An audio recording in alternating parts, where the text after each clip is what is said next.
Kaj bo po včerajšnji odmevni izključitvi iz Evropske ljudske stranke naslednji korak evroposlanca Branka Grimsa? Svojih načrtov za prihodnost trenutno še ne razkriva, ne izključuje pa niti možnosti, da bi se pridružil kateri drugi poslanski skupini. Kateri in kako na izključitev odgovarja Janez Janša, Rene Markič.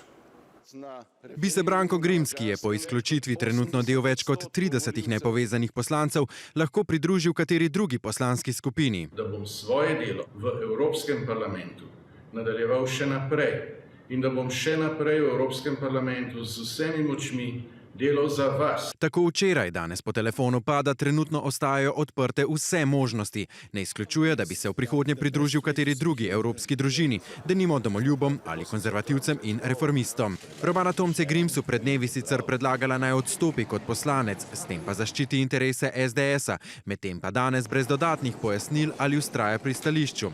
Premijer Janez Janša včeraj še pred izključitvijo. On ni kršil pravil Slovenske demokratske stranke, je član poslanske skupine Evropske ljudske stranke, tam je prišlo do nekaterih notranjih kršitev. Danes pa na X-u zapisal, da je dvakrat preprečil Grimsovo izključitev, tretjič pa da to ni bilo več mogoče.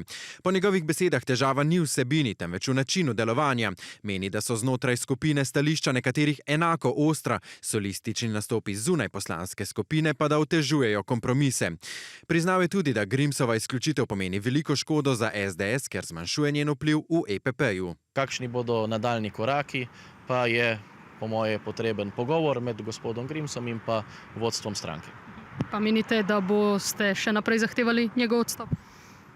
Jaz osebno ga ne bi, glede na to, da je bil izvoljen na podlagi preferenčnih glasov. Da gre pri Grimsovih stališčih za širšo politično usmeritev SDS-a, pa v pismu jasno evroposlanca Marjan Šarec in Irena Joveva. Če razlogi za izključitev veljajo za kolega Grimsa, bi po tej logiki nekako morali obveljati tudi za vse ostale predstavnike, ki sicer ta stališča mogoče edino, kar je razlika, zagovarjajo bolj prefinjeno. Izključitev sicer v Bruslju ne odmeva zelo glasno, kot razlaga Peter Žerjavič, pa je kljub temu precedens. Predvsem v EPP, ki je nekako trdna, zelo organizirana skupina, se kaj takega ne dogaja pogosto. Leta 2021 je po dlje časa trajajočih pritiskih močno odmeval izstop celotnega madžarskega Fidesa iz EPP-ja.